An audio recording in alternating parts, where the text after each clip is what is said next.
El gobierno de la tarde.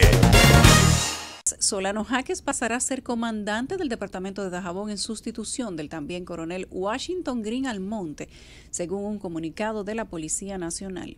Por su lado, el general Mario Gio Morales, director de Antipandillas, estará en lo adelante al frente de la Dirección Regional Santo Domingo Norte, mientras que el coronel Salustiano Antonio Tineo Matos, comandante del Departamento de Investigaciones de Crímenes y Delitos contra la Propiedad, pasará a dirigir Antipandillas. Si usted quiere ampliar la lista completa, se encuentra en Z Digital. El precandidato a la alcaldía del Distrito Nacional, Alejandro Montaz, afirmó que se va a sujetar a lo que decide el mandatario Danilo Medina en torno a su posible repostulación. Indicó que al tiempo de identificarse como seguidor del mandatario, que temas como la mayoría de los temas de importancia, la economía estable y en crecimiento, así como la situación política social, apuntan hacia una posible repostulación del presidente, lo está afirmando. El presidente piensa, y así lo siento yo, no que él me lo dijo, sino que él es el candidato presidencial que garantiza el triunfo. 3 de las 4 personas que resultaron ayer heridas a causa de la explosión ocurrida en una fábrica dedicada al reciclaje de aceites en Mano Guayabo y que dejó 2 muertos se encuentran en estado crítico, informó hoy el hospital Ney Arias Lora, donde están ingresados. En declaraciones a la prensa, el doctor Eddie Bruno, director de la unidad de quemados del citado hospital, explicó que los 3 heridos presentan quemaduras de entre 98 y 100 grados de su superficie corporal y que la condición de los mismos es crítica. Además, están conectados a ventilación mecánica, agregó el doctor Eddie Bruno en sus declaraciones.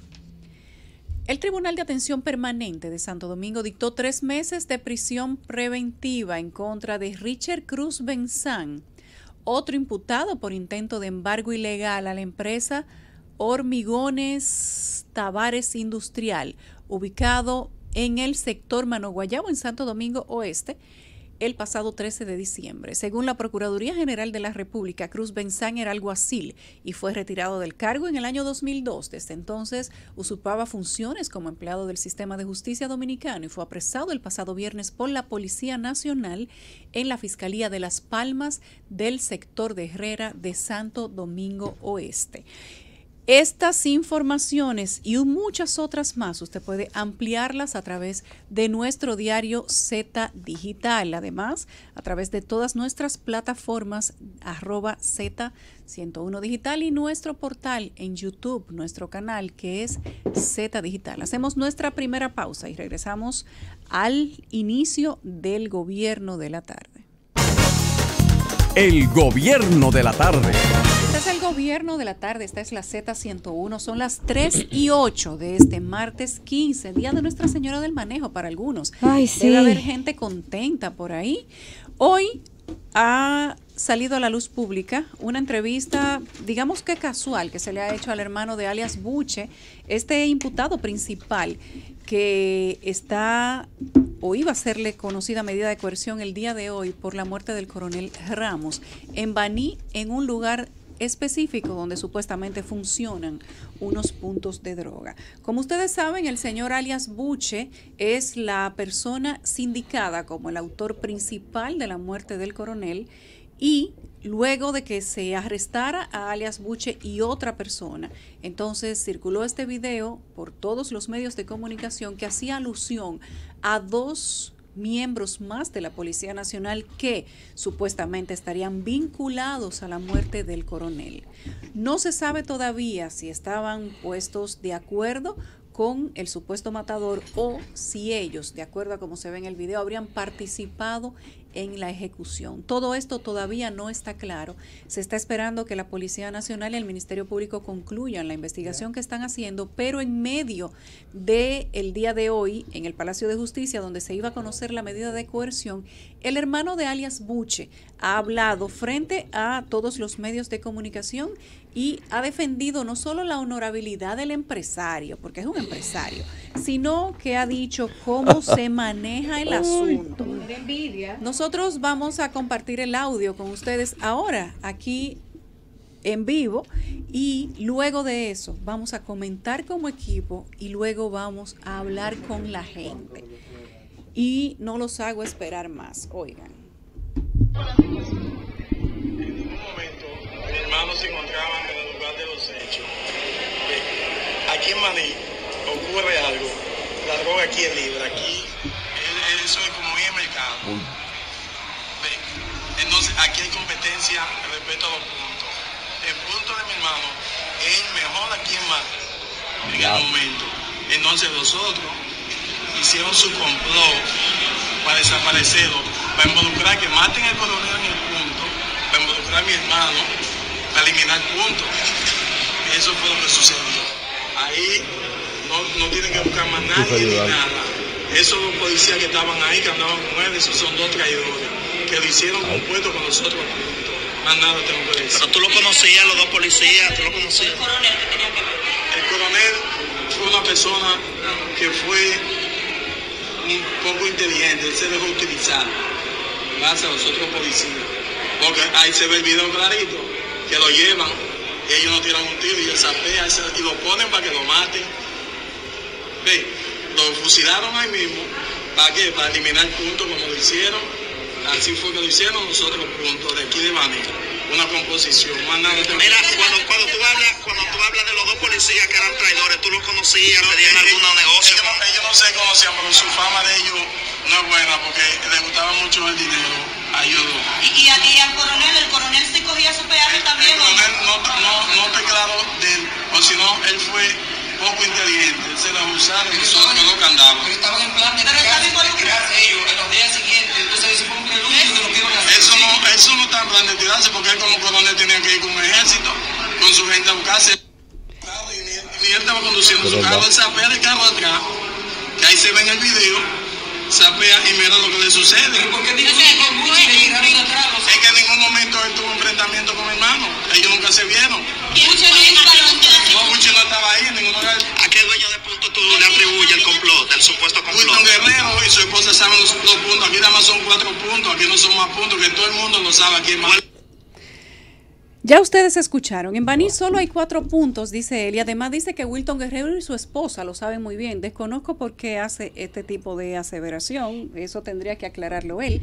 Dice que Buche y el coronel nunca se vieron, que simplemente los 2 policías llevaron al coronel Ramos hasta ese lugar para que lo mataran. Al hermano del Buche parece que le dieron a comer hoy chivo picante, color, porque ha hablado hasta por los codos para distintos medios de comunicación. En uno de estos, él hace referencia de que Wilton Guerrero y su esposa, que aparentemente es una ex esposa, porque Wilton había dicho en una entrevista a la madre de mis hijos, parece que están separados. ¿Qué tiene que ver la esposa con un punto de droga? Bueno, ella es la gobernadora. Entonces él dijo, ella es la gobernadora de esa provincia, él dijo que tanto Wilton Guerrero como la esposa de él saben de quiénes son los otros 3 puntos de droga. Él dice que en Baní no hay 60, sino 4 puntos de drogas, y que su hermano era el líder en la venta de estupefacientes en Baní. Bueno. Habla de una competencia desleal, que por eso se armó el muñeco, para sacar a su hermano de circulación, porque era el punto de droga que mayor fama tenía, el mejor punto de droga de Baní era el de su hermano el Buche. Hay toda una serie de referencias semánticas alrededor de las declaraciones espontáneas, con intención quizás de salvar un poco a su hermano, pero que en realidad probablemente logren el efecto totalmente contrario. Vamos a ver 8 menciones que hace en sus declaraciones el hermano de Buche. Primero, droga libre, es decir, Baní es un territorio de droga libre donde la droga circula abiertamente, como los plátanos, como la boyuca, como la batata, como el arroz. La competencia, es decir, el hecho se produce por competencia entre estos puntos de drogas y por la intermediación, me imagino que empujado por esta competencia de la policía, porque la policía actúa en el seno de esta competencia.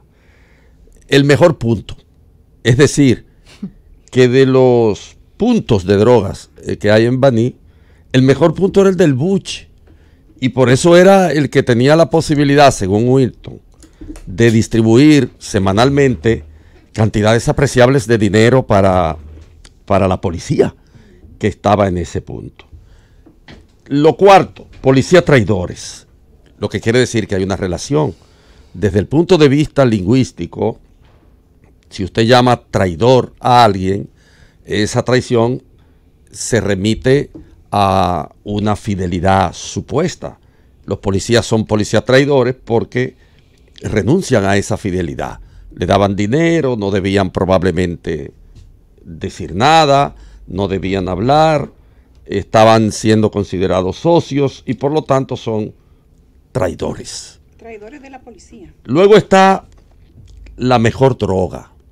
O sea, que el punto de venta de drogas dentro de ese mercado libre de la droga que es Baní, el mejor punto donde la droga era mejor, quizá perfumada o más refinada o no le echaban polvo, talco. Quizá no estaba mezclada, era más pura, almidón, más barata. Exacto. ¿Quién sabe?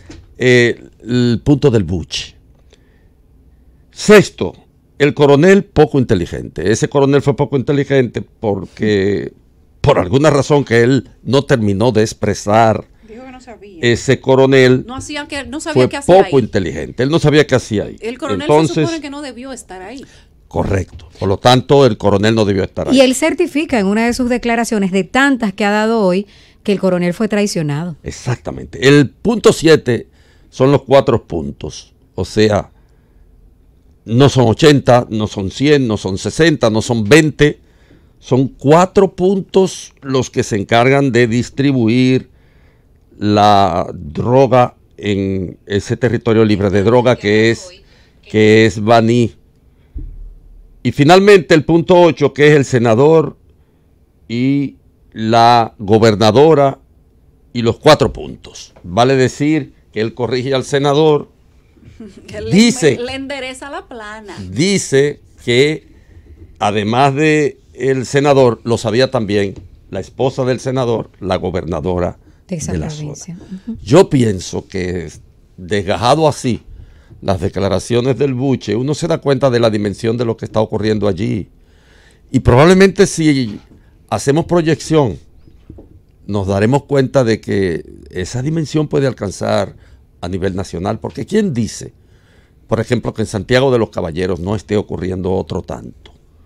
O que en la capital el microtráfico sea la viruta que suelta una organización mafiosa que tiene determinados poderes en el seno de la DNCD o de la policía. Ciertamente uno tiene que cada día vivir en esta sociedad descubriendo cosas y viendo cómo la anomia de las instituciones pueden propiciar una situación como esta. Porque es la anomia de la policía que en vez de perseguir, de controlar, de acorralar a los puntos de drogas, los convierte en una fuente de acumulación originaria, de búsqueda de dinero, de búsqueda de capital. Tanto en los niveles más bajos de la estructura de mando de la policía, como en los niveles superiores, porque aquí estamos hablando de que no fueron sargentos ni un cabo los que estaban involucrados en ir a buscar la cuota, eran coroneles, un coronel full y un coronel Y un capitán. y un capitán. O sea que... Usted hablando de rango mayor. Oficiales. Estamos hablando de Por rango encima mayores. de ellos nada más había un general. Así es. Lo que quiere decir que hay que pensar lo que está ocurriendo. Y que no puede venir a ocurrir lo de Paya. Que lo de Paya se diluyó como montaña de sal bajo la lluvia porque lo de Paya estaba involucrada toda la estructura de mando de la Marina de Guerra. Y poca gente quedó fuera de ese mare magnum de la corrupción que fue la matanza de Paya. Señores, la sociedad dominicana hay que sentarla en el sillón del psiquiatra. Hay que sentarla. Estos poderes fácticos de este país no pueden seguir permitiendo que la corrupción sea tan legitimada en la práctica de las instituciones. Porque lo que ocurre arriba, porque cuando la corrupción es una danza que bailan muchos jorocones en la cúspide de la pirámide social, en la base ocurre entonces una degradación que en realidad envenena y empobrece todo el marco de la sociedad y de la convivencia en nuestro país. Hay una cosa interesante y es que él dice en esa magna locución, porque la verdad que el tipo tiene dotes de orador, dice que Buche y el coronel nunca se vieron, que Buche ni siquiera estaba en el punto, y él habla del punto como que estamos hablando de un colmado, un supermercado, un centro de negocio. Así que él habla así. Sí, y él habla de libre mercado, de venta. O sea, competencia desleal. O sea, el tipo maneja los términos, espérate. Y no solo maneja los términos, sino que se ve que ese punto de droga se maneja como una empresa. Ojo, ahí hay una estructura organizada de acuerdo a lo que el hermano habla. Él decir con tanta seguridad lo que él dice de los policías supuestamente traidores, que si no hubiese sido por ese video, a Buche le hubieran dado 7 tiros y los 2 policías estarían cobrando su cuota en el mismo punto de droga, si fuera verdad, que lo que aparentemente se ve en el video es así. Si Buche no mató al coronel, entonces aquí se abre un nuevo capítulo, pero no solo eso. Nos lleva a nosotros a hacer una reflexión muy breve sobre lo que significa determinar o llevarse del calor del momento, manejar un nombre de inmediato y que la policía, bajo esa ley no escrita, que el que mata a un policía lo matan, vaya y ejecute un ciudadano, delincuente o no, porque los compañeros de armas acusaron a ese individuo como que mató al coronel. Si ese video no sale a la luz pública, eso es verdad, Buche tuviera 7 metros bajo tierra. Así es. Sin un juicio, sin haberse sentado en el banquillo de los acusados, sin una investigación ni nada. Y el capitán y el coronel Full estarían manejando Baní. Señores, es que de lo que nosotros estamos hablando es que aquí la iglesia está en manos de Lutero. Es que tenemos a Drácula cuidando el banco de sangre. Y eso no es nuevo. Aquí tenemos una serie de militares o policías corruptos que no necesariamente representan lo que es la Policía Nacional o lo que son las instituciones castrenses. Y esos 2 o 3, pueden ser muchos o pueden ser pocos, tienen esas instituciones desacreditadas. Pero no obstante, tienen esa fama institucionalmente, ellos manejan la información de modo tal que en muchas de las ocasiones se salen con la suya. Así es. Esos 2 militares, ese capitán y ese coronel Full, pudieron haber logrado que a Buche le dieran para abajo. El discurso que dio el general Brown en aquel momento fue de indignación, de una indignación leal, real, legítima. De muchas formas la hemos definido, pero si Brown, oigan esto, si el general Brown se encuentra con Buche o con alias Buche en ese momento, hoy Buche no le estaría contando. Y con la indignación que tenía ese general, que es el jefe del Comando Regional Sur, yo estoy completamente segura de que él mismo le habría dado los tiros a alias Buche. Y hoy el capitán Full, el coronel Full y el famoso capitán estarían celebrando que le dieron para abajo al coronel Ramos y que tienen el punto resguardado. Pero Brown se lamentó de que se haya entregado. Después, sí, y después lamentó haber dicho todo lo que dijo porque lo dijo al calor del momento y yo lo entiendo. Y tal vez nosotros habríamos hecho lo mismo. Lo traicionó la práctica y la ideología. Y la rabia. Y también los sentimientos, porque hablamos de un coronel que siempre estuvo trabajando con él y aparentemente es una persona que gozaba del cariño y el afecto del general Brown. No cuando yo leí el historial, vi que donde quiera que estaba asignado Brown, también coincidía que el coronel estuvo. Sí. Aparentemente era una persona muy cercana. Un hombre inteligente como Brown, repetimos, en esa ocasión, emocionalmente no lo fue, porque habló con el corazón. Pero si hubiese sido yo, tal vez digo lo mismo.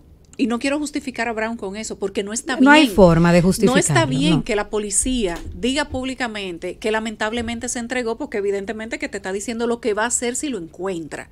Lo que yo quiero poner en contexto con eso es que ustedes entiendan cómo funciona el mundo de la droga en este país.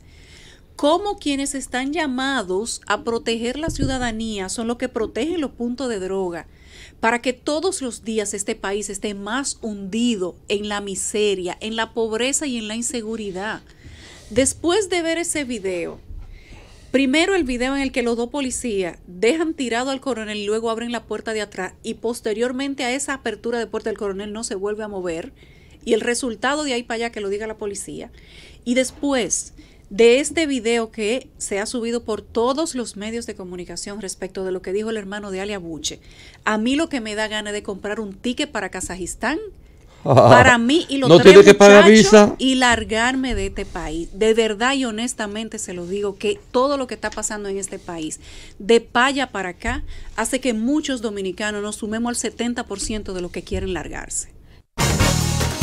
El gobierno de la tarde. Este es el gobierno de la tarde, esta es la Z101, son las 3:28 y hoy iniciamos hablando con el discurso del hermano de alias Buche respecto de que aparentemente la muerte del coronel Ramos fue el resultado de una operación de libre competencia. Competidores que se disputaban un punto con la autoridad o con autoridades asignadas de su lado, terminaron por darle muerte para que prosperara la competencia. Eso se parece como cuando aquí bombardeaban la zona norte turísticamente para que creciera Punta Cana.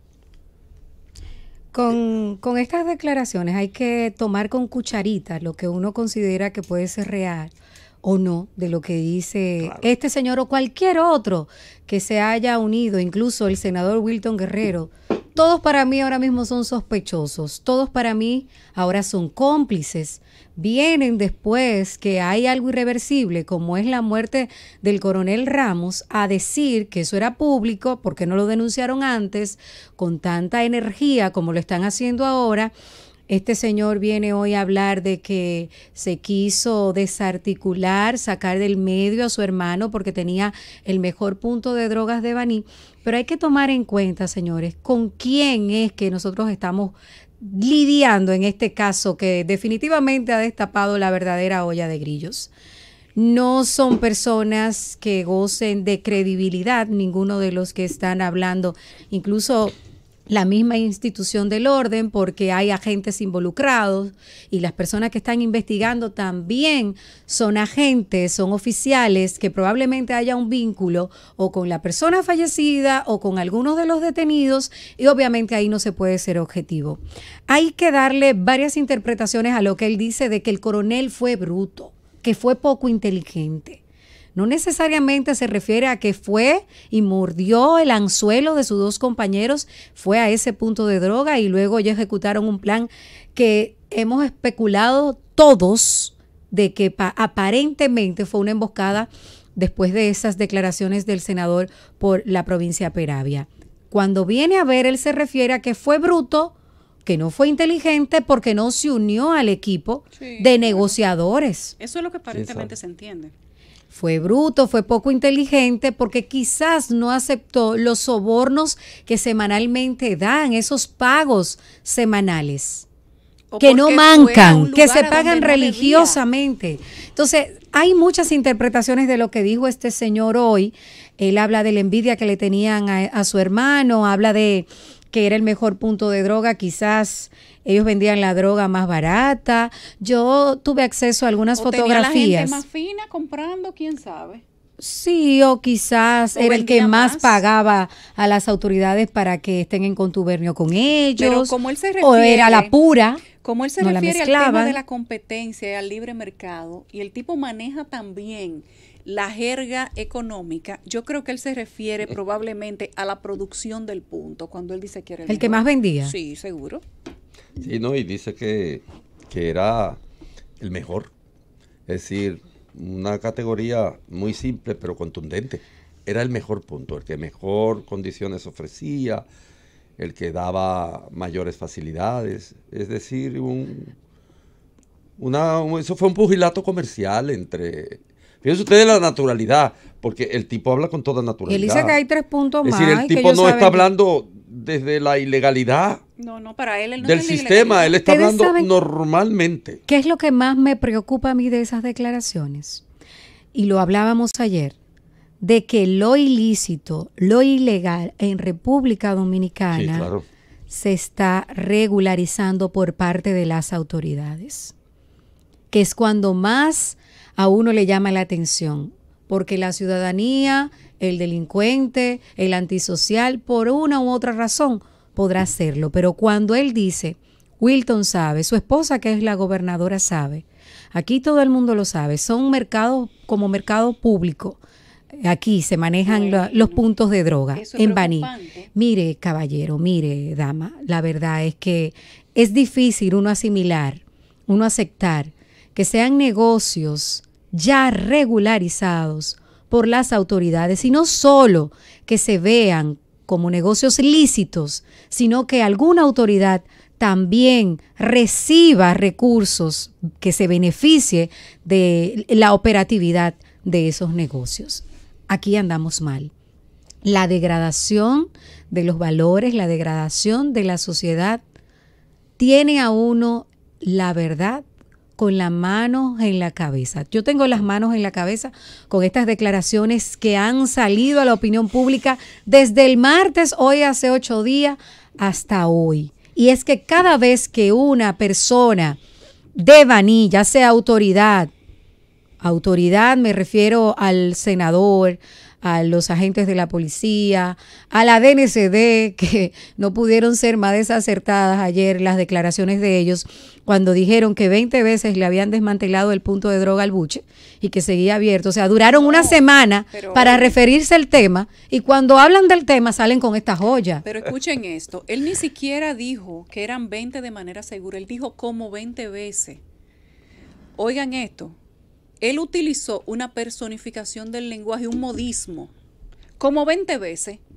Andrés, cuando tú le dices a una gente, a una persona, a un individuo, a un público en general, tú le dices, eso se ha hecho como 20 veces. En el argot popular, lo que tú quieres decir es que lo ha hecho muchas veces. Muchas veces, sí, exacto. Tú no estás no dando es una cifra un número exacta, específico. es una hipérbole. Exactamente. Eso lo hemos hecho 20 veces. Eso lo hemos hecho como 20 veces.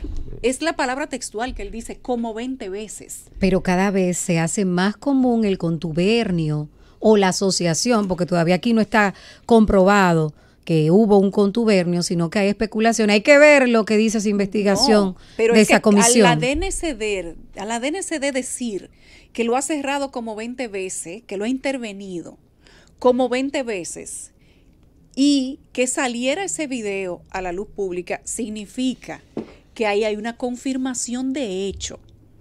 No es cierto que ese punto se cerró de una manera eficiente, y si tuvieron que hacerlo como 20 veces, como dice el vocero de la DNCD, significa que de alguna manera ellos lo cerraban y al poco tiempo volvían y lo abrían. Podría ser, sí. Porque no hay manera de que tú cierres un mismo lugar como 20 veces y te abierto. En algún punto tú dejaste algo inconcluso y el punto se volvió a abrir. Aunque también hay que decir que aquí nosotros estamos cargándole, y la opinión pública completa, todo el dado a las autoridades. Pero nosotros estamos hablando de narcotráfico, nosotros estamos hablando de droga, estamos hablando de crímenes, estamos hablando del sector más bajo que tiene la sociedad, que lo abarca todo, que importa en muchas ocasiones, que se involucra en la red de narcotráfico de múltiples formas, que en ocasiones se socializa o hace causa común con los peores grupos y con carteles, incluso internacionales, y luego eso se convierte en una especie de colonia en esas provincias de nuestro país, y de esa colonia, ya le dije que venimos emanando de un cartel, de ahí empiezan a salir los puntos, de los puntos empieza a salir el microtráfico, de ese microtráfico salen los consumidores, de esos consumidores hay muchas personas que roban para consumir y otros que trabajan y se gastan su dinero en cocaína o en droga simplemente. Bueno. Eso implica muchas cosas, y ayer nosotros leímos en la publicación que hacen 2 diarios de Estados Unidos lo que dijo el Chapo Guzmán y lo que dijo uno de sus socios, lo que dijo Cifuentes, que era uno de los socios del Chapo Guzmán. Cifuentes, sí. en el interrogatorio que le estaba haciendo la Fiscalía del Estado de Nueva York. Y él decía que entre todos los puntos de frontera donde el Chapo tenía fuertes relaciones estaba República Dominicana. Que el Chapo aquí tenía 2 contactos. Uno era Antonio, no dice el apellido, y otro era La Serie. Que estos 2 se encargaban de que República Dominicana, una pista aérea de República Dominicana, sirviera de punto intermediario para ellos llevar la droga desde Venezuela hasta México. Y uno se pregunta, después de saber que muchas de esas transacciones se pagan con la misma droga, ¿cómo es que aquí nosotros tenemos metido hasta el cartel de Sinaloa y que nosotros tengamos que escuchar que un punto, oigan lo más simple que es un punto de droga, se cierra como 20 veces? Y oigan lo que están diciendo por allá en una corte de Nueva York, que aquí hay 2 contactos del Chapo. Yo no voy a especular sobre nada, que hay nombres conocidos que se parecen a algo de lo que él dijo, pero que a nosotros no nos importa. Pero aquí se está hablando de droga, de un cartel que es uno de los carteles más poderosos del mundo. Yulisa, pero si respaldan el microtráfico, que son unos chivitos altos de jugo, imagínate si tienen ganancias. Lo que pasa es que hay una diferencia. El microtráfico es la partecita de abajo, eso es chelito.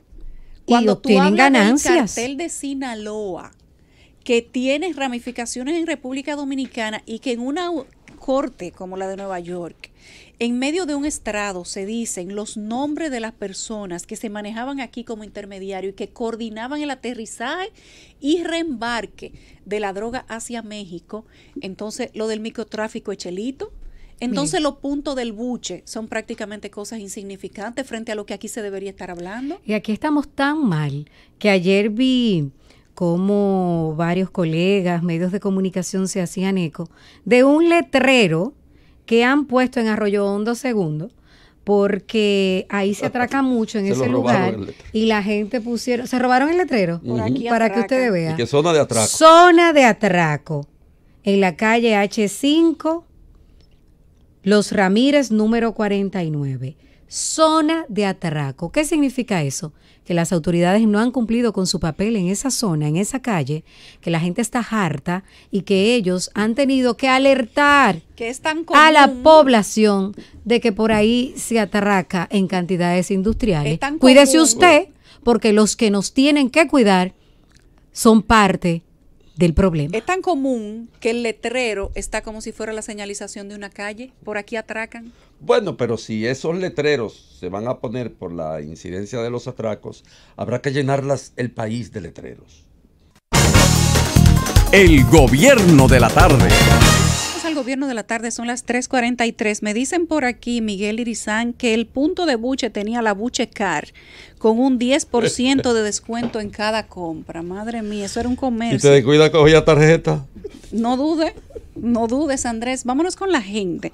Vamos a tomar 10 llamadas para que la gente opine, se desahogue a través de la Z101 respecto de este video que circula en las redes sociales. Se ha hecho viral y está en todos los medios de comunicación respecto de este discurso o confesión, usted lo puede catalogar como usted quiera, de el hermano de alias Buche. Antes yo tengo que mandar un saludo afectuoso y para ustedes también a mi amiga Claudia Pérez. Si yo le digo Claudia Pérez, ustedes se quedan tranquilos. La Tora. Si le digo que la Tora, todo el mundo sabe. Una maestra en clase de pela de lengua.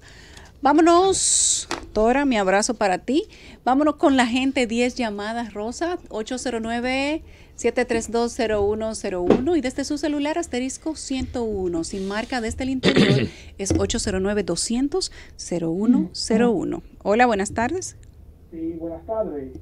Yulisa. Sí. Solamente, yo te hablo de aquí de la provincia de Peravia, pero se habla de la muerte del coronel Ramos y el punto de droga. Y lo que suplía en ese punto de droga. Así. No se habla de eso, porque tenía que ser por camioneta que se recibía todo eso. Claro, ¿y cómo entraba eso ahí? Nadie se daba cuenta. ¿Cómo entraba eso, Abaní? Así mismo. ¿Por dónde le entraban? Parece que se teletransportaba el camión. Claro que sí, Yulisa. Yulisa, esa es una componenda que hay. Qué barbaridad, ¿eh? Bueno. con la autoridad y todo eso. Hola, buenas tardes. Muy buenas tardes, Yulisa. Adelante, aquí están Andrés L. Mateo y Rosa Encarnación. Sí, lo escuché, lo iba a saludar a la Rosa y a Andrés y a mi querido Ricardo, donde quiera que se encuentre. También. Que esté escuchando el programa. Yulisa, es sencillo, como lo dijo José Luis ayer. Allá hay instituciones que no tienen razón de ser, porque ¿por qué tener dos instituciones que breguen con el asunto de la droga? Hay muchas instituciones allá que no tienen razón de ser y que los fondos sean destinados para la misma policía, para el aumento, para que esas cosas se acaben allá. Muchas gracias.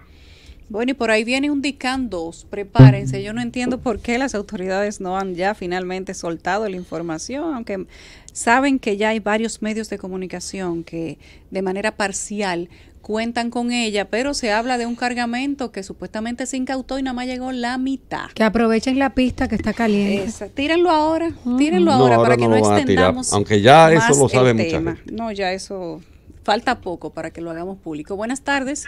Buenas, ¿cómo está el profesor? Adelante. Hagamos el correo que dice, yo no sé hacer bien si es que... Ay, se oye mal. Qué lástima, hermano. Llame nuevamente. Buenas tardes. Buenas. Hola. Adelante. Luisa, en Santa Rosa de Baní hay más de 10 puntos de droga. A la clara. Tú vas y preguntas, ¿dónde queda un punto de droga? Dicen, doble ahí, mira, ahí. Y todo preguntan el mundo así lo sabe. por el punto de droga, no tienen un nombre, no le dicen la casita de fulanito, no. Pues mire, Yulisa, que cuando uno lo ha denunciado, la misma autoridad le dicen, fue tal número que llamó, y si tú vas allá dicen quién fue, y los dueños de punto dicen, cuando ustedes denuncian, nosotros nos damos cuenta primero. Pero que intervengan la provincia Peravia y punto. ¿Quién la va a intervenir? Dime. Tú sabes que hay algo que se ha perdido. ¿Quién la va a intervenir? Hay algo que se ha perdido de vista en todo esto, cuando se ha discutido de la gran enorme cantidad de puntos, de la connivencia de las autoridades, que es natural, sobre todo para operar una actividad cara y rentable, y es el hecho de que se habla muy poco, yo diría que casi nada, don Andrés, del subyacente problema de salud pública, porque donde hay un punto hay consumo.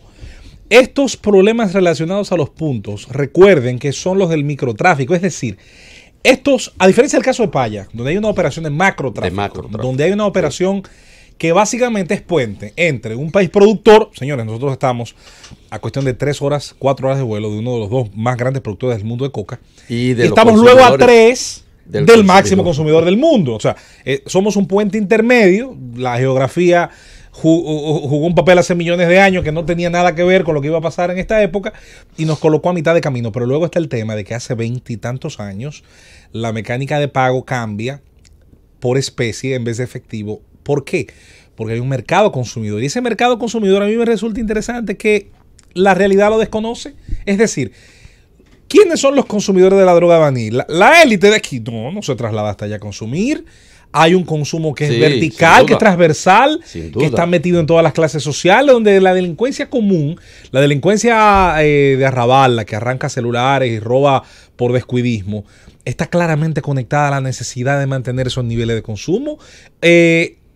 Aquí no vamos a tener la misma explicación que se tenía en los famosos barrios de Los Ángeles de la heroína, donde en la medida que esa droga llegó en los 70 y los 80 y comenzó además a multiplicar las enormes cantidades de afecciones renales, hepáticas y cardiovasculares en jóvenes de cierta edad, comenzó a multiplicar el robo común. Aquí no vamos a tener esa explicación. Es decir, nosotros estamos aparte de esa realidad.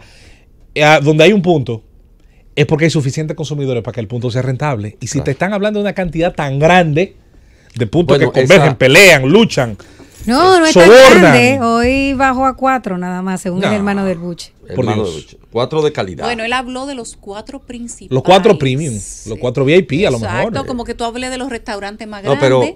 Hay 100, pero el de su hermano es el a lo mejor él habló del Big Four, exacto, los 4, pero no son 4, ¿no? La intervención de José Luis saca a flote otro elemento del problema de las drogas. ¿El problema de salud pública? Que es el problema de la salud pública, porque si tú tienes un nivel de consumo ya sostenido, elevado, es porque hay consumidores y es porque eso entraña en términos sociales un problema de otro tipo de tratamiento, no es el policial, no es el persecutorio, pero que sí tiene que ver con la sociedad enferma que tenemos. Porque ¿por qué hay tantos jóvenes consumiendo en los barrios pobres? ¿Por qué una parte de la alta pequeña burguesía también necesita del consumo? Tiene que haber una... Pero el que te la vende, el que vende, el que suple, el que vende en estos puntos, no le importa, ni te pregunta. No, porque lo del mercado. Si usted arrancó cadena, si usted lo cogió de una cuenta corriente, no le importa, si lo cogió de una cuenta de ahorro, si empeñó el DVD, el Blu-ray de la casa. No, hay una necesidad y punto de oferta y demanda. Y ahí es donde yo insisto, cómo nos han acostumbrado, señores, a cerrar los ojos. Y a creer lo primero que nos digan. Ante una realidad que nos está consumiendo. Claro. Y por eso cuando uno habla aquí de despenalización, tiene a veces gente, amigos, gente buena, que abre los ojos y dice, pero es que eso va a ser una locura. No, la locura está ocurriendo. Y ahora que tú dices eso, nosotros tenemos unos documentos ahorita, pero lo voy a dejar para la hora de Eddie Alcántara, porque él fue que los recibió de primera mano, donde vamos a hablar de muchas cosas que todavía no se han dicho, del caso del coronel, específicamente del tema de el alias Buche. Tenemos como 10 llamadas ahí, Rosa, vamos a seguir tomando, para irnos a otro tema que casi tenemos listo aquí con don Andrés L. Mateo. Hola, buenas tardes. Saludos. Buenas. Adelante. Sí. Cuéntenos. Yo soy Vanilejo. Dígame, Vanilejo. Pero con respecto a la muerte del coronel, nada de lo que se ha dicho combina. Lo de la policía no combina, lo de tal Buche, la mano de Buche, porque son gente no confiable. Entonces, no tiene nada, tiene lógica, porque una persona que vaya a impresionar a un punto, cuando un electricista va a agregar con alto voltaje, se ponen protectores de corriente para que no le dé. Y se va a impresionar un punto, aquí la policía, una tuya policial le cae a un ciudadano común para agarrarlo preso en los semáforos. Entonces va a ir a un punto de droga, un solo hombre a meterse dentro y sin darle con antibalas. Todo pinta que haya confianza con él. Todavía no se ha dicho lo que está pasando ahí. Porque están hablando mentiras todo el mundo, a MSD, son una tira de hablador, estamos regando. Hay que investigar muy profundo.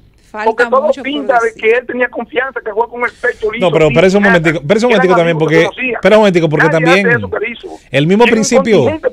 Bueno. Aquí van a romper un cochupita, van 20 policías que caen a palo. Ok, pero el mismo principio de desconfianza de que usted tiene, entonces no va a ser válido para nada, o usted quiere la verdad que usted quiere escuchar. Es decir, si usted entiende, y yo eso lo puedo respetar, que el acercamiento del coronel al punto de lo que a usted le parece sospechoso, bueno, yo esa sospecha la termino de satisfacer cuando me dicen que los dos individuos que le acompañaban lo llevaron engañado ahí.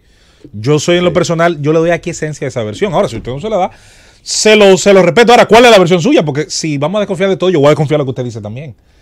Porque vamos a estar claros en algo. Y hay que ir descartando en base a evidencias. Pero claro. Y hasta ahora eso es lo que presenta la evidencia. Hay una comisión investigadora. Una comisión investigadora que incluso de alguna manera dio un avance ayer, no explícito, pero abrió sus puertas, enseñó que estaban trabajando, que estaban despejando muchas pistas, muchos indicios, y esperemos que haya un resultado, esta vez creíble. Bueno, vámonos con la gente. Buenas tardes. Hola, buenas tardes. Hola, buenas tardes. Este hombre se ha traicionado, Yulisa. Pasen buenas tardes. Bueno, adelante, buenas tardes. Saludos. Hola. Adelante. Quítalo. El feedback. Adelante. Buenos días. Hola, buenas tardes. José Luis. Adelante. Quiero que tú eres una persona diáfana, mira, la juventud cree en ti que tú te imaginas, pero te voy a hacer esta pregunta. ¿Por qué el video no se presenta cuando llega el vehículo, hasta el tiempo que se toma parado hablando, hasta que comienza la entrevista? Muy buena pregunta. No tengo respuesta para eso. No tengo respuesta para eso. El video aunque es bueno recordar que el video que se pone es el de consumo de televisión, no te vamos a poner una hora tampoco. No. Vamos a poner el consumo real. Sí, incluso salió. Pero vamos a ponerlo cuando llegue el vehículo. Okay. ¿Qué hacen esas tres personas pegadas en esa pared? ¿Con quién hablan? Porque no voy a creer, o puedo no creer, que en ese mismo momento que presentan el video que se arme el pero no, yo quiero ver el carro que tiene. Bueno, ese es un video que está... Es válida su... Pero que está en manos de la policía. Debe estar... Es válido su cuestionamiento. Y el Buche dijo que el coronel estuvo desde las 7 de la mañana. A esta generación, y que la juventud, Dios te bendiga y te cuide, porque mire, tú no deberías ni vivir en este país, y te lo pido de corazón. No hay que tirar el pleito aquí, hermano, hay que tirar el pleito aquí, no podemos ir todos, porque ¿a quién le vamos a dejar la isla? El que te habla a ti es un tigre de abajo. Y sé un abrazo, hermano. Bien. Tú estás metido en el pantano que ni Superman sale de esta vaina vivo. Gracias, güey. Un abrazo, gracias por tu llamada y tu sinceridad. Cuando la gente dice que es un tigre. No, y quizás lo dice desde el punto de vista, miren cómo lo dice como si se quiere como un desahogo. Un tigre que se la sabe. Pero no todos no podemos ir, hermano. El pleito hay que tirarlo aquí. La isla no podemos apagar la luz y cerrar la puerta, irnos todos. Hay que pelear para que las próximas generaciones hereden un país un poquito mejor que el que nosotros encontramos. Vamos a seguir con entonces las llamadas. Así es, 3 llamadas más, dice Francis. Y nos vamos con la primera. Hola, buenas tardes. Buenas tardes. ¿Fue una operación de libre competencia lo de Buche? Mire, yo entiendo que debemos pensar en lo que se estaba diciendo de la legalización de la droga, para que no se sigan vendiendo los policías, ni sigan negociando, ni sigan costando tanto. ¿Qué les parece a ustedes? Mientras el narcotráfico tenga una rentabilidad enorme versus los pésimos salarios de las fuerzas policiales, yo creo que vamos a estar viendo este fenómeno por muchísimo tiempo. Así es. Buenas tardes. Sí, bueno. Adelante. Yo entiendo, como dice el hermano de Buche, que la esposa del senador era amiguita de los policías. Entonces, ¿por qué ellos no hicieron? El senador se puso adelante, entonces fue como para que no lo investigaran, que lo investigara todo, que todos saben de eso.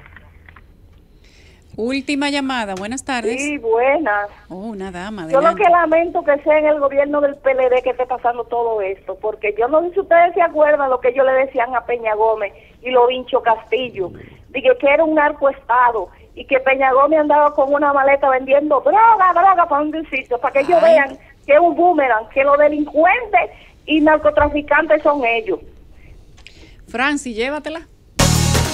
El gobierno de la tarde. Las 4 de la tarde en este incidentado martes 15 de enero. El presidente Medina inicia la reconstrucción por $125 millones del muelle de Puerto Plata. Además, es la construcción de una nueva terminal para recibir barcos comerciales y embarcaciones de cruceristas con una inversión superior a la ya mencionada. Se estima que en el primer año de operación del muelle y la terminal de cruceros, a este destino comercial y turístico arriben más de 350 barcos y serán creados de manera directa 6.000 empleos y otros 12.000 de forma directa. Bueno, hoy un puerto, qué bueno, Puerto Plata no necesitaba, y ayer un helipuerto.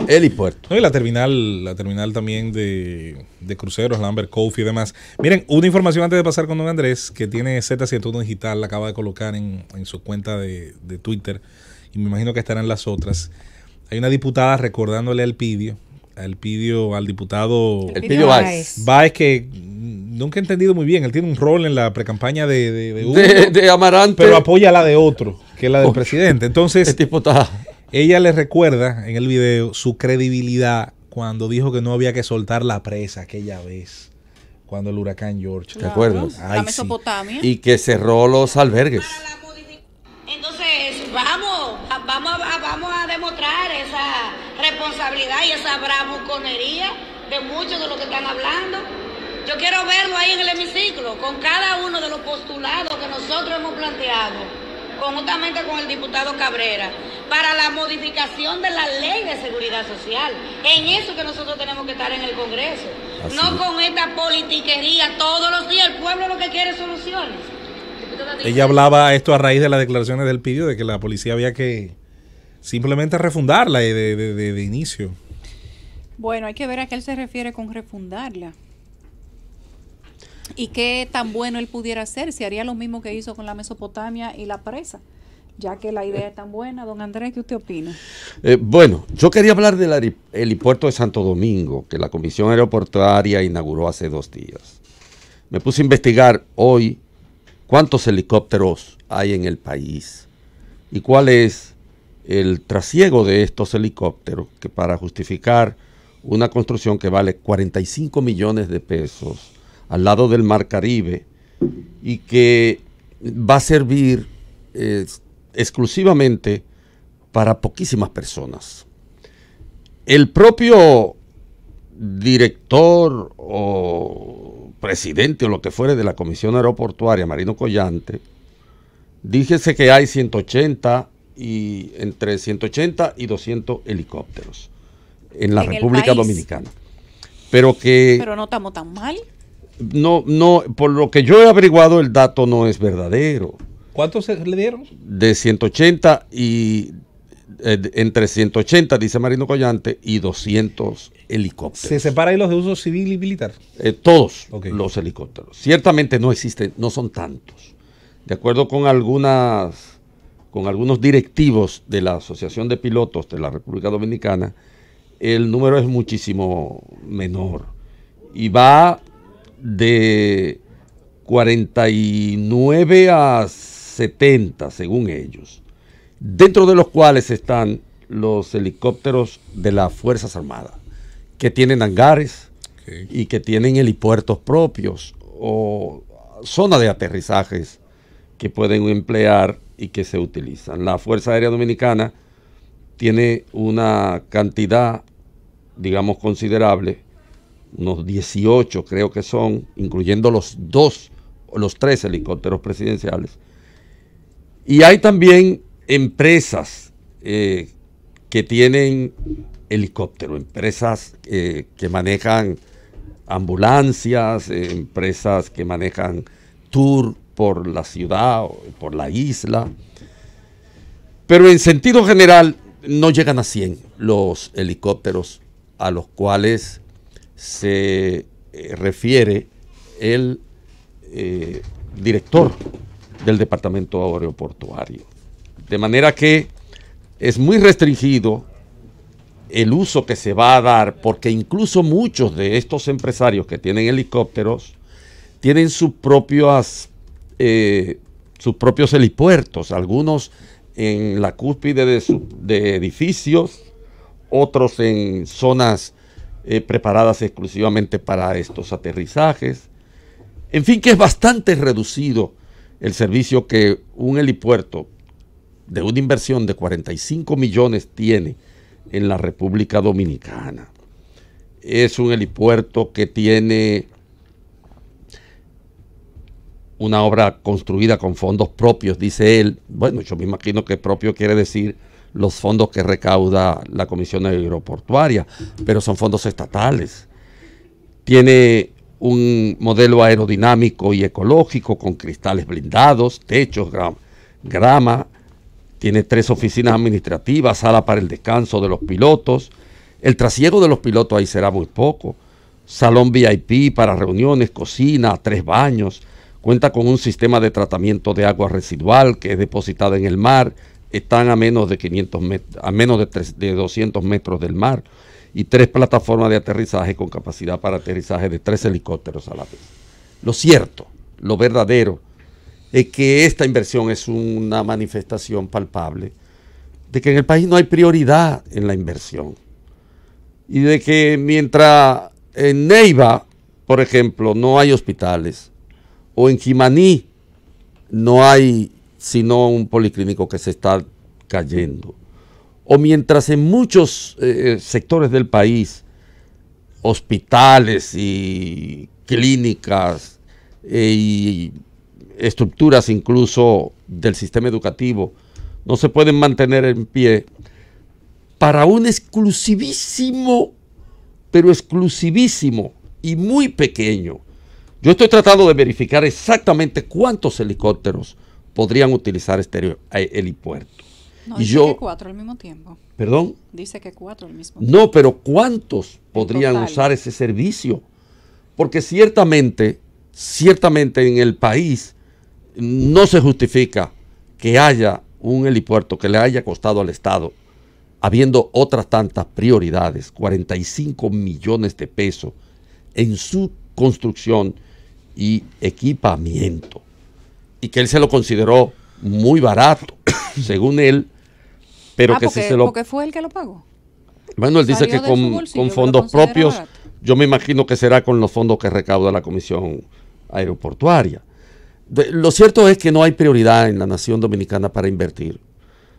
Lo cierto es que yo hubiera ido a Asua y reconstruyera el hospital, o ese hospital de Baní, que es un hospital interprovincial, o cualquiera de los grandes, de los polos de crecimiento en este país que están desastrados porque la sociedad dominicana tiene muchas deudas sociales pendientes y en consecuencia la inversión pública tiene que ser una inversión siempre razonada, siempre atendiendo a prioridades. Eso por una parte, pero por otra parte, yo me pregunto si ese helipuerto, ahí justamente a la orilla del mar, podrá resistir un ciclón de esos que nos azotan en cada temporada ciclónica. Yo no sé, pero el país no necesitaba un helipuerto de esa magnitud.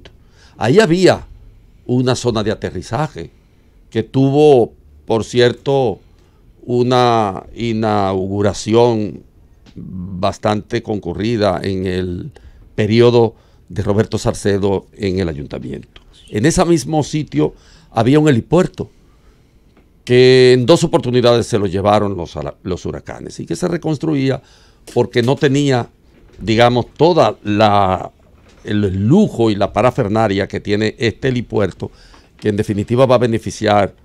De acuerdo con lo que yo he establecido, ahí pueden usar ese helipuerto unas 20, 30, 40 naves de 40 helicópteros pueden aterrizar ahí.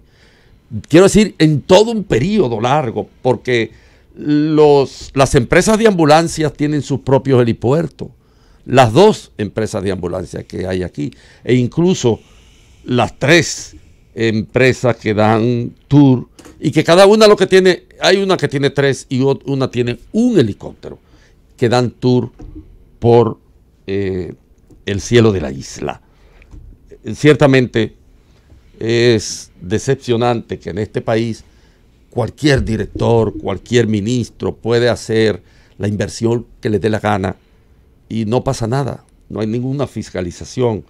45 millones en un helipuerto para que lo usen 20 personas en el país, provenientes de los fondos públicos,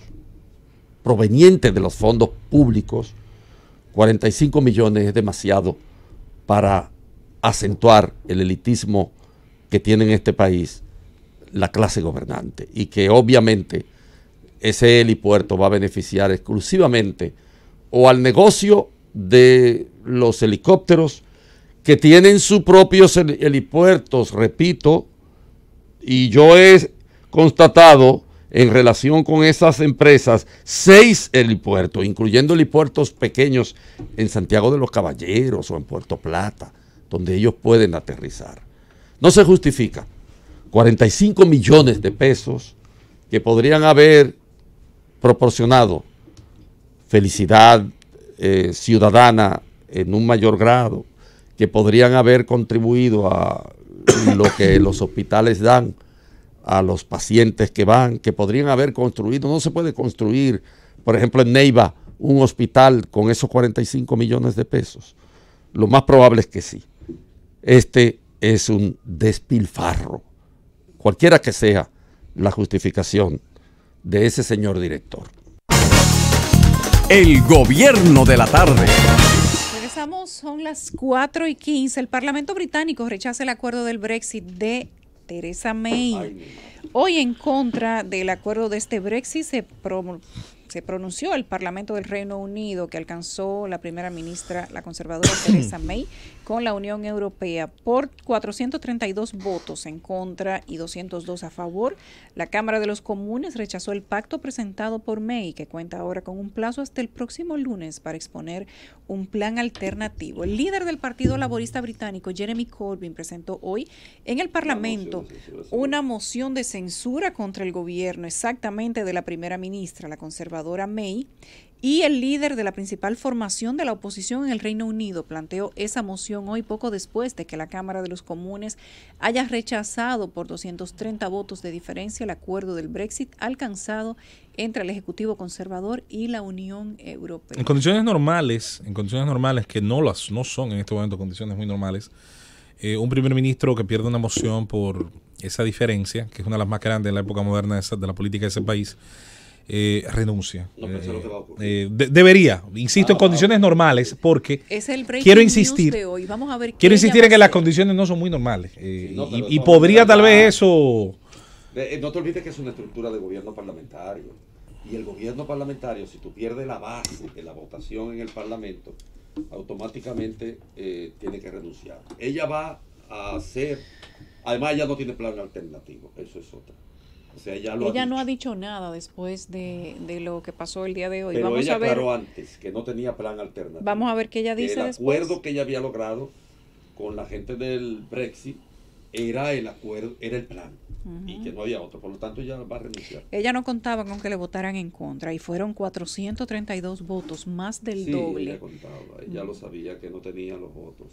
E incluso sabía la polarización, porque este líder del Partido Laborista está loco por sacarle la alfombra para que se... Aunque en este caso hay que decir, la mayor variación no solo la producen los laboristas, que se sabía cómo iban a votar. Quizá yo pienso la parte más importante es ver los propios conservadores votando en contra, y esa diferencia, insistimos, la más grande desde 1924 para una moción perdida por un primer ministro en ejercicio.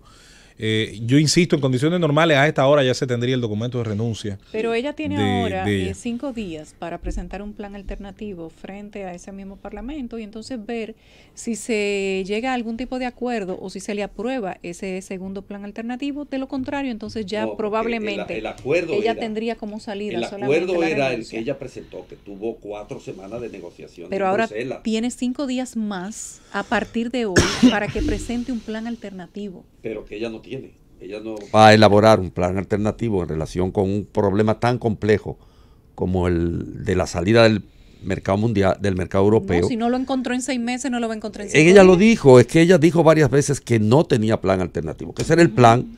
En consecuencia, ella va a asumir la resultante, lo que dice José Luis.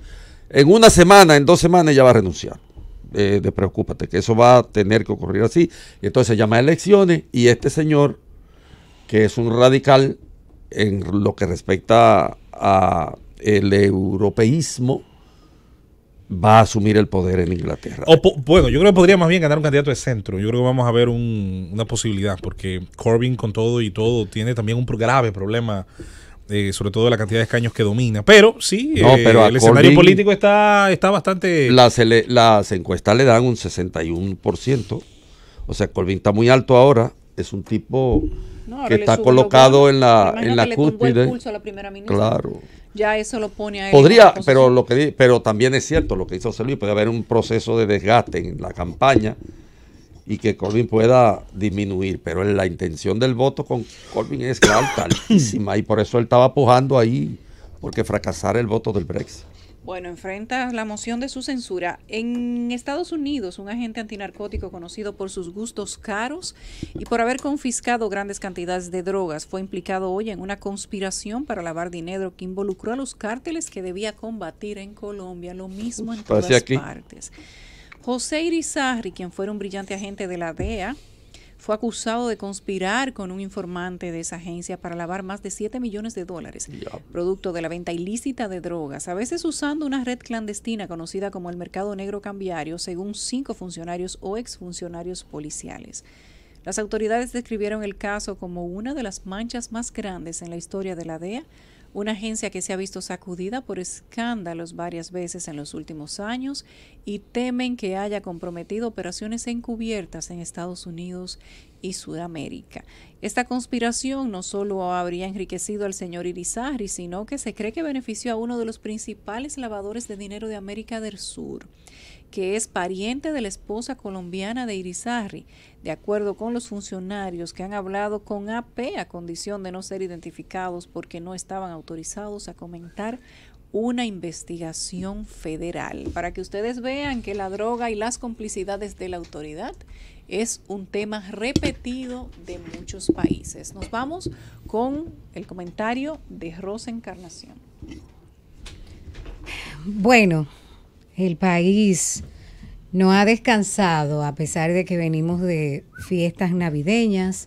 Aquí vemos cómo los medios de comunicación están cargados de noticias trágicas y también tienen su espacio las denuncias. Y hoy precisamente el Partido Revolucionario Moderno hizo una denuncia pública luego de hacer una rueda de prensa de que hay presuntas irregularidades en el manejo de los fondos del Ayuntamiento de Santiago de los Caballeros. El alcalde Abel Martínez está siendo señalado como el autor de estas irregularidades, específicamente con fondos que son del presupuesto participativo.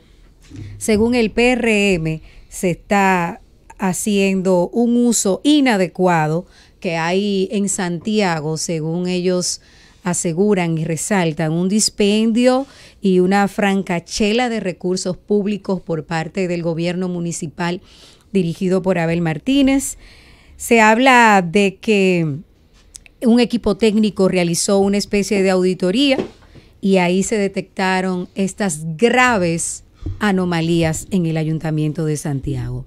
Señalan ejemplos tangibles con respecto a las violaciones de las leyes y las normativas municipales y sobre todo la ejecución presupuestaria. Ellos dicen que no está muy clara y un ejemplo contundente de cómo andan las cosas manga por hombro en el Ayuntamiento de Santiago de los Caballeros. Ellos citan que, por ejemplo, el 31 de octubre pasado, ellos invirtieron más de 11 millones de pesos en obras comunitarias. Entonces, cuando hacen la comparación con los gastos ascendentes a comida, bebidas, dietas, gastos de representación, la suma asciende a los 20 millones de pesos. Dicen que las obras comunitarias han sido fuertemente sacrificadas en Santiago por lo que califican como una muy mala gestión, un muy mal manejo del presupuesto y de los gastos en estos 2 años que tiene Abel Martínez al frente de esa institución municipal.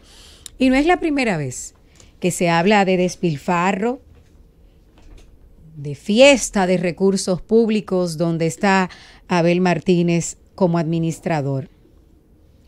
Abel Martínez se caracteriza públicamente por ser una persona que le gusta la buena vida.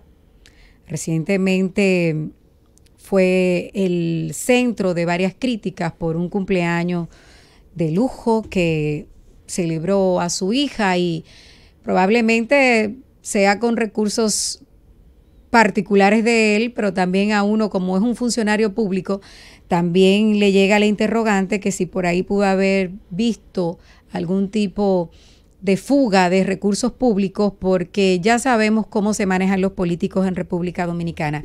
Y el licenciado Abel Atahualpa Martínez Durán ha sido denunciado en otras ocasiones. Ustedes recuerdan que él fue el presidente de la Cámara Baja durante 6 años, desde el 2010 hasta el 2016. Y la Cámara de Cuentas realizó una auditoría en la que faltaba dinero, o más bien se había despilfarrado mucho dinero. Hablamos de alrededor de 2.000 millones de pesos que supuestamente había entregado a funcionarios del gobierno con ese motivo de donaciones, a compras de electrodomésticos y de raciones alimenticias en un país donde se supone que nosotros estamos en una situación económica difícil, y cuando escuchamos el monto de 2.000 millones de pesos gastados de esa manera, alegremente, uno se pregunta si eso era realmente una prioridad. Pero este mismo señor ha sido denunciado en varias ocasiones por el manejo ahí en la Cámara Baja. Se habla que, según las informaciones de acceso que están en el portal oficial de la Cámara Baja, de que este señor gastó, oigan la cifra, 7.380 millones de pesos en donaciones sociales. Ustedes saben cómo se maneja ese tema. En publicidad. Recuerden, vamos a hacer un ejercicio, irnos al pasado y recordar que la figura de Abel Martínez nos aparecía hasta en la sopa cuando era el presidente de la Cámara Baja. Hasta en calendario. Calendarios, las promociones. ¿Recuerdan una que hicieron con drones? A mí me gustaban era sus... Y atención, Abel, tú sabes que como síndico te he respetado mucho, pero como diputado te he criticado toda la vida. Y ya como síndico está siendo cuestionado. Los proyectos estrella, que la bandera humana. ¿Te acuerdas? Sí, que usaron drones que en ese momento no estaban que era una novedad, tan comunes. Era una novedad. Bueno, en publicidad gastó mucho dinero. El bolsillo público, él suele ser un poco dadivoso cuando se trata de entregar de los fondos de nosotros, de los cuartos del pueblo, y él gastó mucho dinero en publicidad. Y esos 7.000 millones de pesos también están incluidos los bonos navideños para sus amigos, para los legisladores, para sus seguidores. Y da vergüenza que a esta altura del juego todavía este señor no haya sido sometido a la justicia. No sé si la denuncia del PRM es válida o no. Ellos presentaron documentación hoy en una rueda de prensa, pero nada más con lo que se dijo de su administración en la Cámara Baja, era para evitar que este señor sea candidato en cualquier lugar, y peor aún, que sea el alcalde hoy de Santiago. Su reputación es dudosa. Evidentemente, cuando el río suena es porque agua lleva. Son documentos lo que evidencian un total despilfarro y también un mal manejo de los fondos que él ha tenido a su cargo. Ya como diputado hay precedentes y yo no sé para qué se gasta dinero y haciendo las auditorías que 2 o 3 días acaparan los titulares de los medios de comunicación y luego se olvida y pasa lo que está ocurriendo ahora según esta denuncia del PRM. Es insólito cómo en este país la corrupción del más alto nivel también está regularizada como la criminalidad del bajo mundo que hablábamos ahorita. Importante que el alcalde de Santiago sepa que el dinero público no es para utilizarlo en antojos particulares de él, porque en Santiago se necesitan muchas obras y probablemente lo que él está despilfarrando pudo haber sido mejor invertido. El gobierno de la tarde. Regresamos a esta, ya la Z101, seguimos en el gobierno de la tarde. Antes de cumplir con los compromisos comerciales, estábamos expresando todo lo que tiene que ver con la gestión de Abel Martínez en Santiago como alcalde, ya que el PRM ha denunciado hoy que hay irregularidades con el manejo de más de 1.000 millones de pesos en la alcaldía de Santiago, y nosotros explicábamos que no es la primera vez que este señor está siendo cuestionado. Ya durante su administración por 6 años en la Cámara Baja también se habló de una piñata con los fondos públicos con respecto a los gastos que tienen que ver con los bonos navideños, donaciones, ese tipo de conceptos que utilizan los políticos para malversar fondos. Hoy el PRM presenta supuestamente pruebas porque hicieron una auditoría técnica de el mal manejo de 1.000 millones de pesos en Santiago. Eso representa mucho dinero para una provincia, representa mucho dinero para el país. Y es importante que este señor sea el primero en transparentar su gestión, porque solamente le conviene a él. Si es mentira o es verdad lo que está denunciando el PRM hoy, solo le conviene a Abel Martínez salir a dar la cara y explicar qué tan ciertas son estas denuncias. Y no solamente la de 2 años de gestión en la alcaldía de Santiago de los Caballeros, sino todo lo que hemos discutido, que ascienden a 7,000 millones de pesos, los fondos supuestamente despilfarrados en su gestión como presidente de la Cámara Baja. Ya está bueno de que los políticos jueguen al olvido de la población, de que consideren y se convenzan de que nosotros tenemos la memoria de un pez y que cada vez que ellos están en el sonido público por cosas negativas como esta, ellos consideran que pronto lo vamos a olvidar o que con esas típicas donaciones para la cual ya es una tradición que Abel Martínez en sus distintas administraciones destine miles de millones de pesos, quizás dejando caer algunas de esas dádivas a los medios de comunicación o a los votantes, ya todo queda tranquilo, guardado como un secreto a voces. Una mala administración en la Cámara Baja pudiera repetirse en la alcaldía si todos los organismos que tienen que ver con la regulación de su gestión no empiezan a tomar cartas en el asunto. Yo pienso que a nadie más que a Abel Martínez debe importarle aclarar esta situación. Sabemos que el PRM es un partido que está en la oposición, pero no creo que ni el PRM, que bastante silente que es, ni ningún otro partido, insisto, el PRM es muy pacífico para hacer oposición, salga con una denuncia de este nivel sin tener las pruebas. Ellos aseguran que fue una auditoría técnica la que derivó los resultados del mal manejo de 1,000 millones de pesos en la alcaldía de Santiago. José Luis. Bueno, vamos entonces a abrir los teléfonos nueva vez antes de continuar con otros temas en este Gobierno de la Tarde, después del comentario de Rosa. Y por cierto, al final, y con esto yo no voy a redundar en el comentario de Rosa, que pienso se basta a sí mismo y sobra, pero ahí es donde volvemos una vez más a preguntarnos de qué sirven los organismos que por ley son fiscalizadores. Y una vez más, como decíamos esta mañana cuando hablábamos del tema de la explosión de la caldera, aquel negocio de reciclar sustancias, el de los Alcarrizos, horrible. Volvíamos a lo mismo sobre el tema de los gobiernos municipales y el rol que tienen los ediles o regidores, como les llamamos más comúnmente. También tienen un rol fiscalizador, además de legislar directamente sobre uso de suelos, de aprobar presupuestos municipales, de incidir en representación directa de sus municipios. Bueno, pues ahí se nos queda lamentablemente el rol de este puesto, que una vez fue honorífico, hoy es bastante bien pago. El problema no es que sea bien pagado. A mí me encantaría que todos los servidores públicos recibieran muy buenos salarios. El problema está en que la inmensa mayoría de quienes los reciben no los retribuyen con un servicio de calidad que pueda, por lo menos, fortalecer la institucionalidad, garantizar que al ciudadano se le devuelven en condiciones de calidad las vías, el mantenimiento de las infraestructuras, el respeto a una serie de políticas y de normativas que muchas veces llevan años, llevan décadas, y que se descuidan o que simplemente se desmontan a conveniencia de los vientos políticos del momento. Eso en cuanto al comentario de nuestra querida Rosa, que pienso, más que mucha gente va a personalizarlo en Abel, ya veo gente incluso que ha estado en las redes diciendo que por qué se está atacando a Abel, si esto le conviene o no.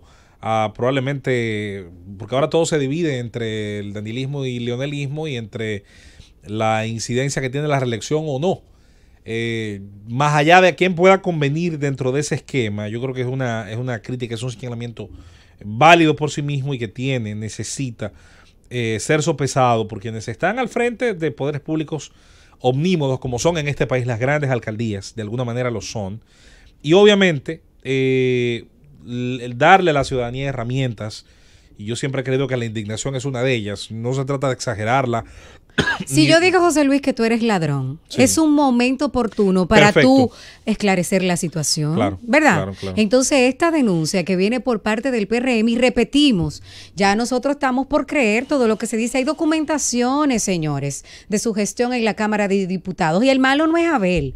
Las malas son las instituciones que deben fiscalizar estas gestiones y que siempre están de manos cruzadas comiendo cheque, porque son unos come cheque, desde la Cámara de Cuentas, que más bien es la Cámara de Cuentos, hasta otras instituciones como la Liga. Hay un sinnúmero de instituciones que deben estar al pendiente de cómo se manejan los fondos en una alcaldía o en cualquier institución pública. Entonces es una oportunidad brillante para Abel Martínez sacar toda su documentación y decir, miren, yo puedo justificar esto, aquello y lo otro, pero mire, desde el 2016 hay rumores de Abel y él no aclara nada. Ahí volvemos a lo mismo, de que también es una oportunidad de oro para otras autoridades, es una oportunidad de oro para una serie de autoridades que, vamos a decir, la vida le da la oportunidad una y mil veces de que se luzcan, insisto, regidores de partidos de oposición, regidores oficialistas también, que pueden perfectamente aprovechar esto para recordar cuál es su función frente a sus electores. Hablamos hace un ratito del tema del narco y yo insistía junto a Andrés, junto a Yulisa, Rosa y por supuesto para todos ustedes, nuestros estimados radioescuchas y también quienes nos ven a través de las facilidades de ZTV en YouTube y las herramientas de las redes sociales, el componente siempre faltante en estas discusiones relacionadas a los puntos de droga. Hoy es en la provincia de Peravia, en el municipio cabecera, mañana va a ser en otro lugar del país. Y es el hecho que donde hay puntos hay una situación de consumo, hay microtráfico. Hay personas que compran por gramos los estupefacientes para consumirlos. No es igual a las situaciones de macrotráfico, a las condiciones que se dan donde se mueven enormes cantidades de estupefacientes en el puente geográfico que somos hacia el país de más consumo que son los Estados Unidos. Pero luego está el tema de que los puntos, y aquí voy a diferir de un término que se ha utilizado hoy varias veces en varios medios, incluido este, sobre el tema de libre competencia. No, las drogas no tienen libre competencia, producto de eso. La condición de ser un producto prohibido ante el tema de la legalidad hace que los puntos de abastecimiento, los puntos a través de los cuales los consumidores finales son abastecidos, están en plena lucha, y esta lucha no va a través de los canales normales de un producto o servicio que utiliza el mercadeo, utiliza una serie de elementos directos e indirectos, algunos más sutiles, otros más francos, para venderse como mejores a la competencia. Hoy dice el hermano de Buche que el punto de su hermano es el mejor. Bueno, como lamentablemente dentro del esquema actual, la venta de estas sustancias no se da ni dentro de un control sanitario, ni se da dentro también de un aspecto de libre competencia, de satisfacción final de quien lo consume, no, se da dentro de la amenaza armada de tomar por la fuerza esos puntos, esos lugares donde se da el trasiego de drogas, incluso dentro del microtráfico. Ni hablar del tema macro, donde las luchas son más sangrientas todavía y donde se dan exhibiciones de violencia a nivel armado, con armas del más alto calibre, donde gente incluso a veces muy bien entrenada, tanto en el aspecto militar como policial, ya sea que siga dentro de las filas de esas instituciones comprado por el dinero sucio, o que haya decidido, después de darse de baja, mantenerse dentro de esas estructuras. El tema de las muertes por ajuste de cuentas, señores, ha comenzado el año y yo espero que no pase desapercibido cómo han ocurrido un sinnúmero de muertes en estos últimos días, desde el inicio de este año, desde el conato que se da en guerra, ¿recuerdan? Sí. El muy probable ajuste de cuentas que se da, el tiroteo que se da, y que involucraba por lo menos a 6 personas, creo que fueron 4 de las fatalidades, un par de heridos. Pero ayer también hubo. Pero eso es para unir, es para concatenar justo. Me voy al inicio. Lo ocurrido a inicios de año y lo que se da ahora con la Jeepeta Honda CRB, que en La Romana se encuentra quemada, calcinada, junto a otros cuerpos. Ejecutados. Y donde se da claramente una situación aparentemente de ajuste de cuentas. Es bueno siempre hacer la separación. Y esto, dentro de todos los crímenes que el narco genera, insistimos, donde pueden producirse muertes a partir de sobredosis, donde se pueden producir muertes a partir del daño permanente y a largo plazo que provoca en el cuerpo, desde el sistema nervioso, fosas nasales, el tema del hígado, los riñones y otros órganos que el cuerpo utiliza para filtrar elementos contaminantes, venenos que ingresan a nuestro cuerpo. Y además de esas muertes que también se pueden dar comúnmente detrás de un largo proceso de consumo, entonces está el tema de los ajustes de cuentas, las luchas directas entre grupos que trasiegan, que venden drogas tanto a gran nivel como a nivel micro. Estos nombres que salen y que ofreció la policía, y que muchas veces insistimos, dependiendo de la espectacularidad, va a depender del tiempo que duren en la palestra, porque muchos duran los 2-3 días de rigor, luego son convenientemente olvidados. El año ha comenzado caliente también en ese sentido. Pero es que no se ha enfriado, diciembre no se enfrió. Bueno. Insólito. El tema del narco, insistimos, que por cierto se nos queda siempre una dimensión que se debe asumir, que es la cultural, que es la casi siempre menos tratada. Cómo se va dando una aceptación en capas de la sociedad de que eso es bueno y válido porque saca gente de la pobreza, porque genera mucho dinero, porque paga medicina, porque prende focones, como se decía en Herrera. Porque el narco es bueno, es solidario. Y porque incluso mucha gente llega a entender, y me ha tocado vivirlo de cerca en algún momento, cómo mucha gente ve al capo más cercano como un elemento hasta protector de sus negocios, porque como el punto suyo no se calienta, nadie puede atracarle, ningún ladronzuelo puede calentarle el punto cercano a donde se da ese trasiego. Y eso, señores, a veces le genera más protección a algunos individuos que el mismo servicio policial, que el mismo servicio de seguridad que debe recibir cada ciudadano. El gobierno de la tarde. Esta es la Z101, este es el gobierno de la tarde, son las 4:45. En Caracas, la Asamblea Nacional de Venezuela resolvió el martes, hoy, que Nicolás Maduro está usurpando la presidencia y ha declarado nulos todos sus actos desde que asumió el pasado 10 de enero para un controvertido segundo mandato. Hay en la prensa proveniente de los Estados Unidos, se está comentando que Donald Trump probablemente reconozca a Guaidó. Y dice... Ya eso le daría un giro a la cosa. Bueno, hay 20 gobiernos del... exgobernantes. Pero hay el grupo del sur y unos gobiernos más que han planteado esa posibilidad. Si la inicia Donald Trump desde los Estados Unidos reconociendo a Guaidó como presidente, será un conflicto de mayor magnitud. Eso lo que va a hacer es escalar el enfrentamiento que hay entre el gobierno y el poder legislativo. A ese joven simplemente le quedan o le vienen tiempos muy difíciles si se da esa declaración de parte del presidente Donald Trump. Ya hay 20 expresidentes ayer que se declararon en apoyo de Guaidó, un joven que era un activista político desde hace ya varios años, pero que no tenía el renombre de un Capriles, de un López. Ni siquiera de Palú, el que estaba de presidente de la Asamblea Nacional también. Sin embargo, ahí vamos con el tema de la alternabilidad. Las sociedades van pariendo los líderes que necesitan. Venezuela se quedó prácticamente sin representantes en la oposición que tuvieran el liderazgo válido para enfrentar el gobierno. Han surgido Guaidó y ya ustedes han visto una persona que era desconocida hasta hace meses, de 3 semanas para acá es uno de los más mencionados a nivel internacional en América Latina. Pues el Congreso, como les cuento, aprobó este acuerdo sobre la declaratoria de la usurpación de la presidencia, algo que va a traer consecuencias.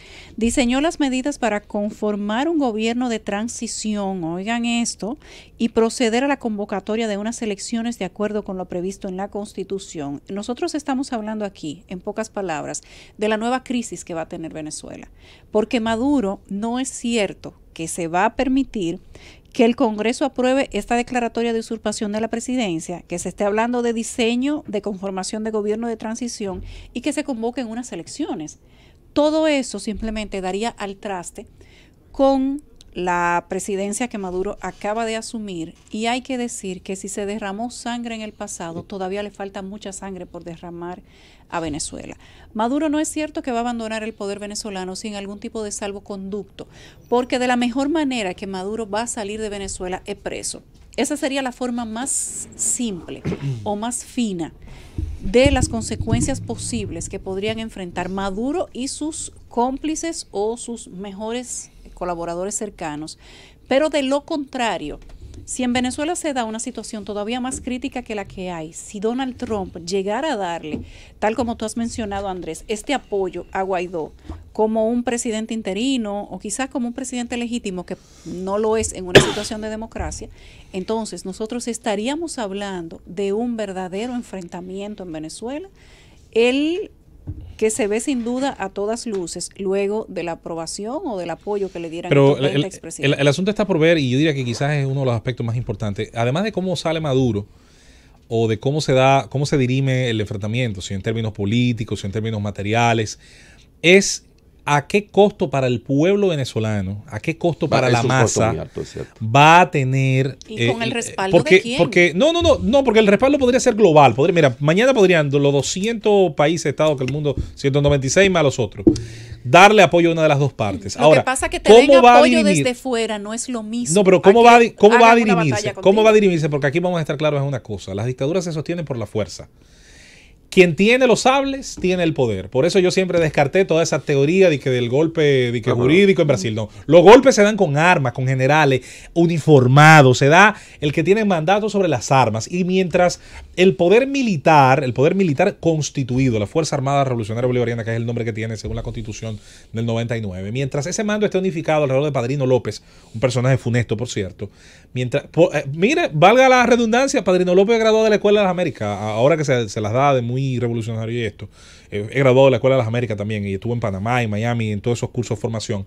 Una escuela funesta. Pero claro. Entonces, la madre de los golpes de Estado. Y de todo ese maltrato generalmente a grupos internos, casi siempre estudiantes. Entonces, en la medida que ese mandato esté unificado, y lo está, y en la práctica lo ha estado, y cada vez que ha surgido algún tipo de inclinación, por ejemplo, en un momento Cliver Alcalá o algunos generales que medio se han torcido o han dado declaraciones, desde el año 2003 el régimen venezolano aprendió a que necesitaba tranquilidad sobre las armas, y a partir del conato de golpe de Pedro Carmón Estanga, el golpe de Estado que dio el gobierno brevísimo de 24 horas de Pedro Carmón Estanga, que luego llevó a Colombia, a partir de ese punto y del paro petrolero del 2004, esos dos puntos son importantes en la historia reciente venezolana, Chávez y su grupo político entendió que necesitaba la confianza total del elemento armado. Y desde entonces las Fuerzas Armadas se modificaron en gran parte para mantener una verticalidad a partir del mandato político. ¿Cómo se ha sustentado en la práctica? Después de una crisis enorme, después de una pérdida de poder adquisitivo del pueblo, después de los graves problemas económicos, simple, dándole al alto mando militar venezolano participación en la mitad del gobierno. Tiene el gabinete, tienen las empresas suplidoras, sobre todo de PDVSA, que es la gallina de los huevos de oro. Tiene el mandato alrededor prácticamente de todo punto en el que surjan divisas, que es alrededor del petróleo, porque no hay otras fuentes de riqueza, y esa ración del BOA mantiene, hasta cierto punto, uno se pregunta si eso va a ser eterno, a los militares de alguna manera contentos y obedientes. La gran pregunta será, ¿en qué momento va el soldado, a lo mejor a desobedecer la orden quizás de disparar contra su propio pueblo, si surgieran enfrentamientos nueva vez, guarimbas como le llaman allá, y hasta qué punto se daría una división en el alto mando que no parece probable por el momento. No parece probable por el momento. Lo que dice que si se da una salida negociada, la gran pregunta es, a mí de verdad que después me preocuparía lo de cómo sale Maduro, es cuánta sangre va a derramarse, sobre todo de un pueblo que ya ha sacrificado demasiado. Que el año pasado fue un río de sangre. Bueno. Entonces Venezuela no puede darse el lujo de que ocurra lo mismo. Pero ¿qué pasa? Ya son Yo descarto más de cualquier intervención armada de fuera. Países que están calificando el gobierno de Maduro como ilegítimo. Ya con este pedido del senador Marco Rubio al presidente Donald Trump de que a Guaidó lo reconozca como un presidente transitorio, definitivamente que las cosas se ponen en color de hormiga. Recuerden que hay una carta sobre la mesa que no se ha jugado, que se ha amenazado 2 veces con usarla, y es la del embargo petrolero. Es la idea de que Estados Unidos, que están ese va a ser el jaque mate. Podría ser, pero siempre se amenaza, más no se ejecuta porque tiene unos costos. Estados Unidos está en su punto de más producción petrolera en 40 años, de eso no hay dudas.